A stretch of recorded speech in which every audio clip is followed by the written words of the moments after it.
اللہ کے محبوب علیہ السلام تشریف فرما تھے، ایک صحابی آئے اور وہ ایک طویل سفر کے بعد، مدت کے بعد مدینہ المنورہ میں آئے تھے، غالباً بحرین سے آئے۔ انہوں نے حضور علیہ السلام کو سلام عرض کیا، آقا کریم نے رخ پھیر لیا۔ وہ سمجھے کہ اتفاقاً ہو گیا، کبھی ایسا ہو جاتا ہے، تو جدھر حضور نے رخ پھیرا ادھر سے جا کے پھر دوبارہ سلام عرض کی۔ آقا علیہ السلام نے پھر رخ پھیر لیا تو وہ بہت پریشان ہوئے، سمجھ گئے کہ حضور علیہ السلام ناراض ہیں، لیکن انہیں یہ نہیں پتا تھا کہ ناراضگی کی وجہ کیا ہے۔ وہ صحابہ کو پوچھتے پھر رہے ہیں کہ حضور علیہ السلام ناراض ہیں، لیکن یہ سمجھ نہیں کہ ناراض کیوں ہیں۔ تم بتا سکتے ہو کہ ناراضگی کی وجہ کیا ہو سکتی؟ ہمارا بڑا بزرگ، استاد، پیر، مرشد، والد ناراض ہو جائے اور ہمیں پتہ نہ ہو کہ ناراضگی کی وجہ کیا، ہم خود ناراض ہو جاتے ہیں۔ لیکن وہ صحابی پوچھتے پھر رہے ہیں کہ حضور علیہ السلام مجھ سے ناراض ہیں، مجھے سمجھ نہیں، تم کچھ بتا سکتے ہو؟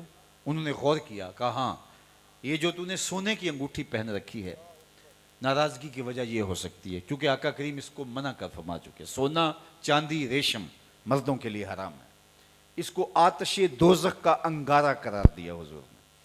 تو کہا حضور کی ناراضگی کا سبب شاید یہ ہو، چونکہ تم یہاں تھے نہیں اور تمہیں پتہ نہیں، بعد میں ممانت آئی ہے، اور ناراضگی کا سبب یہ ہو سکتا ہے۔ وہ آگے بڑھے، وہ سونے کی انگوٹھی اتار کے حضور کو پیش کرتے ہوئے کہا حضور اس وجہ سے ناراض ہیں، یہ رہی۔ آقا کریم نے پکڑا اور یوں پھینک دے۔ ناراضگی کی وجہ یہی تھی۔ ناراضگی ختم ہو گئی، مجلس چلتی رہی۔ جب مجلس اختتام کو پہنچی، لوگ گھروں کو پلٹنے لگے اور یہ بھی واپس جانے لگے، تو کسی نے توجہ دلائی کہ وہ انگوٹھی تو اٹھا لو، تمہاری بیوی تو پہن سکتی ہے، تم اگر شرعاً نہیں پہن سکتے لیکن بیوی تو پہن سکتی ہے اور تمہاری ملکیت ہے، اٹھا لو۔ تو صحابی نے کیا جواب دیا وہ سنیے، اور میری گفتگو اختتام کو پہنچ گئی، اور اس کو ان کانوں سے نہیں، دل کے کانوں سے سنیے۔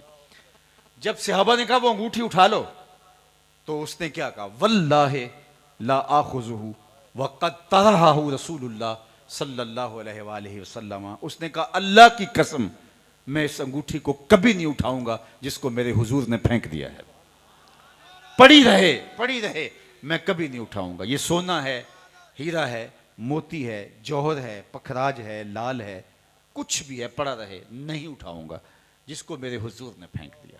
میں اور آپ محبت رسول کانفرنس کے اندر یہاں بیٹھے بیٹھے سوچیں، ہم کوئی ایسی عادت تو نہیں اٹھا رکھی جو حضور نے پھینک دی ہو؟ ہم نے کوئی ایسی دوستی تو نہیں اٹھا رکھی جس کو حضور نے پھینکا ہو؟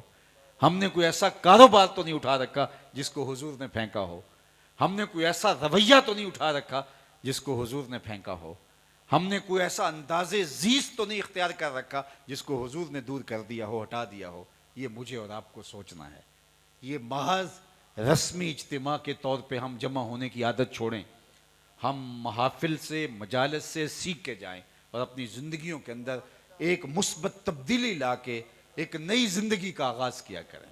ہمارے آقا و مولا نے ہمیں جو زندگی عطا کی، خوبصورت زندگی عطا کی، لَقَدْ كَانَ لَكُمْ فِي رَسُولِ اللَّهِ أُسْوَةٌ حَسَنَةٌ۔ اللہ اکبر، کہا کہ ایسا اسوہ چھوڑا ہے جو سراپا جمال ہے، سراپا حسن ہے۔ ان کے مطابق زندگی گزارو گے تو زندگی گزارنے کا لطف آ جائے گا، زندگی گزارنے کا سرور نصیب ہوگا۔ تو اپنی زندگی ان کے بتائے ہوئے طریقے کے مطابق گزاریں۔ یاری لا توں پاک نبی سنگ، اے پر پوری یاری، پھر درود قبول ہے تیرا لکھ نہ لوں ایک واری۔ تو اپنی زندگی کو ان کے بتائے ہوئے اصول کی مطابقت کے اندر میں اور آپ بسر کرنے کا عہد کر کے یہاں سے اٹھیں۔ پھر یہ کائنات، یہ ماہ و پروین کی دنیا، یہ بزم عالم، بزم کواکب، سب کچھ نخچیر ہیں ہمارے۔